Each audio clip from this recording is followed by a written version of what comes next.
Hello everyone, welcome to G-Pod Class 7. It's me, your Nafi. അപ്പോൾ നിങ്ങളുടെ USS exam ഈ പടിവാതിൽക്കലെത്തില്ലേ? അപ്പോൾ അവർ എർത്ത് അഥവാ നമ്മുടെ ഭൂമി എന്നുള്ള ചാപ്റ്റർ നിങ്ങളുടെ USS എക്സാമിന് ചോദിക്കാൻ ചാൻസ് ഉള്ള വളരെ ഇമ്പോർട്ടൻ്റ് ആയ ടോപ്പിക്കും അതിൽ നിന്നുള്ള ക്വസ്റ്റ്യൻസുമാണ് നമ്മൾ ഡിസ്കസ് ചെയ്യാൻ പോകുന്നത്.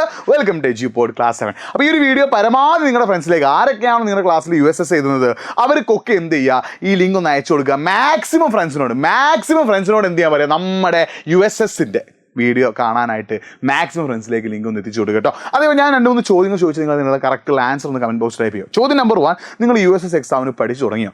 ചോദ്യം നമ്പർ 2, USS നേടണം എന്നുള്ള ആഗ്രഹം നിങ്ങളുടെ മനസ്സിലുണ്ടോ? ചോദ്യം നമ്പർ 3, അതിനുള്ള ഹാർഡ് വർക്ക് നിങ്ങൾ ചെയ്യുന്നുണ്ടോ? ഒന്ന് കമൻറ്റ് ബോക്സ് ടൈപ്പ് ചെയ്യണേ. അപ്പോൾ ശ്രദ്ധിച്ചോ, നമ്മളോട് ഈ സ്ട്രക്ചർ ഓഫ് ദി എർത്ത് അഥവാ ഭൂമിയുടെ ഘടന, നമുക്കറിയാം ഭൂമിയെ നമ്മൾ 3ആയി തരംതിരിച്ചിട്ടുണ്ട് അല്ലേ. ഏറ്റവും പുറമേയുള്ള ഭാഗം എന്താണ്, ക്രസ്റ്റ് അഥവാ ഭൂവൽക്കമാണ്. അതിന് താഴെ എന്താണ്, മാൻഡിലാണ്. ഏറ്റവും ഉള്ളിൽ എന്താ, കോർ അഥവാ കാമ്പാണ്. ഇതുമായിട്ട് ബന്ധപ്പെട്ടിട്ട് USS എക്സാമിന് എന്ത് ചോദിക്കാം, ചോദ്യങ്ങൾ ചോദിക്കും കേട്ടോ. അപ്പോൾ ശ്രദ്ധിച്ചോ, ഒന്നാമത്തെ എന്താ, ക്രസ്റ്റിന്റെ ഫീച്ചേഴ്സ്, ഈ ഭൂവൽക്കത്തിന്റെ സവിശേഷതകൾ പഠിച്ചു വെക്കണം. അതിൽ നിന്നായിരിക്കും ചോദ്യം വരിക.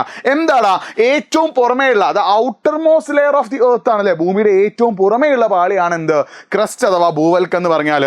ഇതിന് 2 ഭാഗങ്ങളുണ്ട്, കോണ്ടിനെന്റൽ ക്രസ്റ്റും ഉണ്ട്, ഓഷ്യാനിക് ക്രസ്റ്റും ഉണ്ട് അല്ലേ. വൻകര ഭൂവൽക്കവും ഉണ്ട്, അതേപോലെ തന്നെ ഏതുണ്ട്, സമുദ്ര ഭൂവൽക്കവും ഉണ്ട് അല്ലേ. ഇതില് എന്താണ്, വൻകര ഭൂവൽക്കം അതായത് കോണ്ടിനെന്റൽ ക്രസ്റ്റിനാണ് തിക്നെസ് അഥവാ കട്ടി കൂടുതൽ, ഏകദേശം 30 കിലോമീറ്ററോളം വരും കേട്ടോ. എന്നാൽ ഓഷ്യാനിക് ക്രസ്റ്റ് സമുദ്ര ഭൂവൽക്കത്തിന്റെ കട്ടി എത്രയാടാ, വെറും 5 കിലോമീറ്റർ ഉള്ളൂ. അപ്പോൾ ഏറ്റവും പുറമേയുള്ള പാളിയാണ് ഇത് ക്രസ്റ്റ് അഥവാ ഭൂവൽക്കം. അതിന് താഴെയുള്ളതാണ് ഇത് മാൻഡിൽ എന്ന് പറഞ്ഞത് കേട്ടോ. കുറച്ച് കനം അധികമുള്ള ഭാഗം, തിക്നെസ് കൂടുതലുള്ള ഭാഗമാണ് ഇത് മാൻഡിൽ എന്ന് പറഞ്ഞാൽ. ഏകദേശം 2900 കിലോമീറ്റർ, 2900 കിലോമീറ്റർ തിക്നെസ് അഥവാ കട്ടിയുള്ളതാണ് ഇത് മാൻഡിൽ എന്ന് പറഞ്ഞത് കേട്ടോ. അപ്പോൾ ഈ മാൻഡിലിന്റെ മുകൾ ഭാഗമുണ്ട്, ഈ മാൻഡിലിന്റെ മുകൾ ഭാഗവും ക്രസ്റ്റും, ശ്രദ്ധിക്കണേ, മാൻഡിലിന്റെ മുകൾ ഭാഗവും ഭൂവൽക്കവും, ഇത് രണ്ടും കൂടി ചേർന്ന ഭൂമിയുടെ ഒരു ഭാഗത്തെ വിളിക്കുന്ന പേരാണ് എന്ത്, ലിത്തോസ്ഫിയർ അഥവാ ശിലാമണ്ഡലം. എന്താണ് വിളിക്കുക, ലിത്തോസ്ഫിയർ അഥവാ ശിലാമണ്ഡലം. അപ്പൊ എന്താണ് ഈ ശിലാമണ്ഡലം അഥവാ ലിത്തോസ്ഫിയർ എന്ന് പറഞ്ഞാൽ, upper part of the mantle and crust, മാൻഡിലിന്റെ മുകൾ ഭാഗവും ഭൂവൽക്കവും രണ്ടും കൂടി ചേർന്നതിനെ നമ്മൾ വിളിക്കുന്ന പേരാണ് എന്ത്, ശിലാമണ്ഡലം അഥവാ ലിത്തോസ്ഫിയർ എന്ന് നമ്മൾ വിളിക്കുന്നു. ആ ലിത്തോസ്ഫിയറിന് താഴെ ഉള്ളതാണ് എന്ത്, എസ്തനോസ്ഫിയർ ഉണ്ട്. അപ്പോൾ ശ്രദ്ധിക്കുക, ലിത്തോസ്ഫിയർ ഉണ്ട്, ലിത്തോസ്ഫിയറിന് താഴെ എന്തുണ്ട്, എസ്തനോസ്ഫിയർ ഉണ്ട്. ഓക്കെ ആണല്ലോ. യെസ്, ഏറ്റവും ഉള്ളിലുള്ള ഭാഗമാണ് ഇത് കാമ്പ്. കാമ്പ് 2 ഉണ്ട്, ഔട്ടർ കോറും ഉണ്ട്, ഇന്നർ കോറും ഉണ്ട്, പുറക്കാമ്പും ഉണ്ട്, അകക്കാമ്പും ഉണ്ട്. ശ്രദ്ധിക്കണം, എന്താടാ, ഔട്ടർ കോറും ഇന്നർ കോറും, പുറക്കാമ്പും ഉണ്ട്, അതേപോലെ തന്നെ അകക്കാമ്പും ഉണ്ട്. അപ്പം ശ്രദ്ധിക്കണേ, ഇതിൽ ഔട്ടർ കോർ അഥവാ പുറക്കാമ്പ് എന്തവസ്ഥയിലാ, ലിക്വിഡ് സ്റ്റേറ്റ് അഥവാ ദ്രവാവസ്ഥയിലാണ്. ഔട്ടർ കോർ അഥവാ പുറക്കാമ്പ് എന്തവസ്ഥയിലാണ്, ലിക്വിഡ് സ്റ്റേറ്റ് അഥവാ ദ്രവാവസ്ഥയിലും. ഇന്നർ കോർ അഥവാ അകക്കാമ്പ് എന്തവസ്ഥയിലാടാ, സോളിഡ് സ്റ്റേറ്റ് അഥവാ ഖരാവസ്ഥയിലാട്ടോ. ഓർത്ത് വെച്ച്, എന്തവസ്ഥയിലാ, സോളിഡ് സ്റ്റേറ്റ് അഥവാ ഖരാവസ്ഥയിലാണ് ആര്, ഇന്നർ കോർ അഥവാ അകക്കാമ്പ്. ഔട്ടർ കോർ അഥവാ പുറക്കാമ്പ് എന്താണ്, ലിക്വിഡ് സ്റ്റേറ്റ് അഥവാ ദ്രവാവസ്ഥയിലുമാണ്. അപ്പൊ NiFe ശ്രദ്ധിക്കാൻ, എന്താടാ, ഇരുമ്പും നിക്കലും ഇത് രണ്ടും കൂടി ചേർന്നിട്ട് NiFe എന്നുള്ള പേരിലാണ് എന്തറിയപ്പെടുന്നത്, കോർ അഥവാ കാമ്പ് കേട്ടോ. ശ്രദ്ധിക്കുന്നത്, ഏതാടാ, NiFe എന്നുള്ള പേരിലാണ് എന്തറിയപ്പെടുന്നത്, കോർ അഥവാ കാമ്പ് അറിയപ്പെടുന്നത്. പിന്നെ ശ്രദ്ധിക്കുന്ന കാര്യം, ഏകദേശം 5500 ഡിഗ്രി സെൽഷ്യസിലെ 5500 ഡിഗ്രി സെൽഷ്യസ് ആണ് എന്തിന്, കോറിന്റെ ഉൾഭാഗത്തെ ചൂട് എന്ന് പറഞ്ഞു. അപ്പോൾ ഇതിൽ നിന്ന് USS എക്സാമിന് ചോദിക്കാൻ ചാൻസ് ഉള്ള ക്വസ്റ്റ്യൻ നമ്പർ 1, ഇതിന് ആൻസർ അറിയുന്നവരുണ്ടെങ്കിൽ താഴെ കമന്റ് ചെയ്ത് പോയിക്കോട്ടെ. നിങ്ങൾക്ക് ഇങ്ങനെയുള്ള ക്വസ്റ്റ്യൻസ് ആണ് USS എക്സാമിന് ചോദിക്കുക. അപ്പോൾ ഇതിന്റെ ആൻസർ അറിയെങ്കിൽ നേരെ താഴെ കമന്റ് ബോക്സിൽ നിങ്ങൾ എന്ത് ചെയ്യുക, ഇതിന്റെ ആൻസർ ടൈപ്പ് ചെയ്യുക. ആൻസർ ടൈപ്പ് ചെയ്യുമ്പോൾ നിങ്ങളുടെ പേരും നിങ്ങൾ പഠിക്കുന്ന സ്കൂളും കൂടി ചെയ്തിട്ട് വേണം എന്ത് ചെയ്യാൻ, കമന്റ് ചെയ്യാൻ. അപ്പോൾ ഒന്നാമത്തെ ക്വസ്റ്റ്യൻ കണ്ടല്ലോ, രണ്ടാമത്തെ ക്വസ്റ്റ്യൻ കണ്ടല്ലോ. ഈ രണ്ടാമത്തെ ക്വസ്റ്റ്യൻ നിങ്ങൾ ശ്രദ്ധിക്കണം, എന്താടാ, രണ്ടാമത്തെ ക്വസ്റ്റ്യൻ ആൻസർ അറിയുന്നവരുണ്ടെങ്കിൽ കമന്റ് ബോക്സിൽ ടൈപ്പ് ചെയ്തോ. അതേപോലെ തന്നെ മൂന്നാമത്തെ ക്വസ്റ്റ്യൻ കണ്ടല്ലോ, മൂന്നാമത്തെ ക്വസ്റ്റ്യൻ നമ്മളിപ്പോൾ ഡിസ്കസ് ചെയ്ത കാര്യങ്ങളുള്ള ചോദ്യങ്ങൾ മാത്രമേ ഉള്ളൂ ഇതിൽ.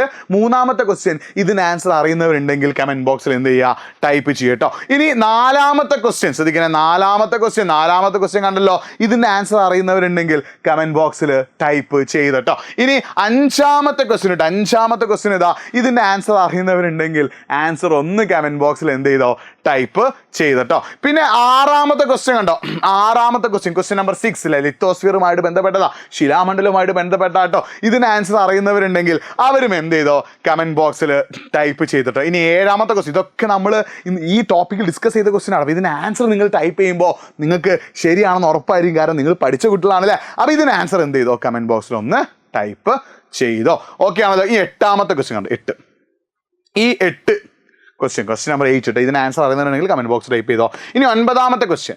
ഇത്രയും 9 ക്വസ്റ്റ്യൻസ് ആണ്, ഈ ഒരു ടൈപ്പ് ക്വസ്റ്റ്യൻസ് ആണ് ഈ ഒരു ഭാഗത്ത് നിന്ന് നിങ്ങളുടെ USS എക്സാമിന് ചോദിക്കാൻ ചാൻസ് ഉള്ളത് കേട്ടോ. അപ്പോൾ ഓരോ ചോദ്യങ്ങളുടെയും ഉത്തരം നിങ്ങൾ കറക്റ്റായിട്ട് കമന്റ് ബോക്സ് ടൈപ്പ് ചെയ്യുക. സെറ്റ് അല്ലേ, റെഡി അല്ലേ, ഓക്കെ അല്ലേ? അപ്പോൾ നന്നായി പഠിക്കുക, ഉഷാറായി പഠിക്കുക, ജിലായിട്ട് പഠിക്കുക, ഒരു പേടിയും പേടിക്കേണ്ട, ഒരു ടെൻഷൻ അടിക്കേണ്ട. നിങ്ങളെ USS എക്സാം സെറ്റാക്കാൻ നമ്മൾ കൂടെ ഉണ്ട്. അപ്പോൾ ആൻസർ ഒക്കെ ഞാൻ പറഞ്ഞു കേട്ടോ. ഈ 9ാമത്തെ ക്വസ്റ്റ്യൻ എന്താ?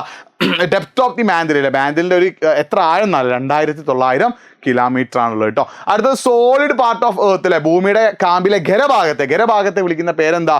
ഇന്നർ കോർ അഥവാ അകക്കാമ്പ് എന്നാട്ടോ. ഏറ്റവും തിക്ക് കട്ടിയുള്ള പാളി ഏതാടാ? മാൻഡിലാട്ടോ. ഓർത്ത് വെച്ച ഏതാണ്? മാൻഡിലാണ്. അടുത്ത ഏതാണ്? പിന്നെ ലിത്തോസ്ഫിയർ, ശിലാമണ്ഡലം. ഏതൊക്കെ 2 പാളികൾ കൂടി ചേർന്ന? ക്രസ്റ്റ് ആൻഡ് അപ്പർ മാൻഡിലെ, ഭൂവൽക്കവും ഉപരി മാൻഡിലും കൂടി ചേർന്ന കേട്ടോ. അടുത്ത വാട്ട് ഈസ് അപ്രോക്സിമേറ്റ് ടെമ്പറേച്ചർ? ഭൂമിയുടെ ഉൾഭാഗത്തെ ശരാശരി താപനില എത്രയാ? 5500 ഡിഗ്രി സെൽഷ്യസിലെ 5500 ഡിഗ്രി സെൽഷ്യസ് ആണ്. പിന്നെ ഏതാണ് ഭൂമിയുടെ ലിക്വിഡ് അല്ലെങ്കിൽ ദ്രവരൂപത്തിലുള്ളത്? ഏതാടാ? ഔട്ടർ കോർ അഥവാ പുറക്കാമ്പാണ്. പിന്നെ ഏതാണ്? ക്രസ്റ്റിന് താഴെയുള്ള പാളി ഏതാടാ? മാൻഡിലാട്ടെ. ക്രസ്റ്റ് കഴിഞ്ഞാൽ ഏതാണ്? മാൻഡിലാണ്. പിന്നെ അടുത്തത് what is earth core primarily made of? അല്ലേ, ഭൂമിയുടെ കാമ്പ് എന്തുകൊണ്ടാണ് പ്രാഥമികമായി നിർമ്മിച്ചിരിക്കുന്നത്? അയൺ ആൻഡ് നിക്കലാണ്, ഇരുമ്പും നിക്കലും കൊണ്ടാണ്. അപ്പോൾ ഈ രീതിയിലുള്ള ക്വസ്റ്റ്യൻസ് ഒക്കെയാണ് ചോദിച്ചത് കേട്ടോ. പിന്നെ which is the layer is outer most layer? ഭൂമിയുടെ ഏറ്റവും പുറമേയുള്ള പാളി ഏതാടാ? ക്രസ്റ്റ് ആട്ടോ. അപ്പോൾ ഈ ഒരു ചോദ്യങ്ങളൊക്കെ നിങ്ങൾ കറക്റ്റ് ആയിട്ടാണ് മക്കളെ ആൻസർ ചെയ്തത്. അപ്പോൾ ഇതേ രീതിയിൽ പഠിച്ച് ഉഷാറാക്കി മുന്നോട്ടേക്ക് പോയാൽ മാത്രമേ നിങ്ങൾക്ക് USS എക്സാം സെറ്റായിട്ട് കിട്ടുള്ളൂ. അപ്പോൾ നന്നായി പഠിക്കുക, ഉഷാറായി പഠിക്കുക. എല്ലാവർക്കും USS എക്സാം കിട്ടട്ടെ.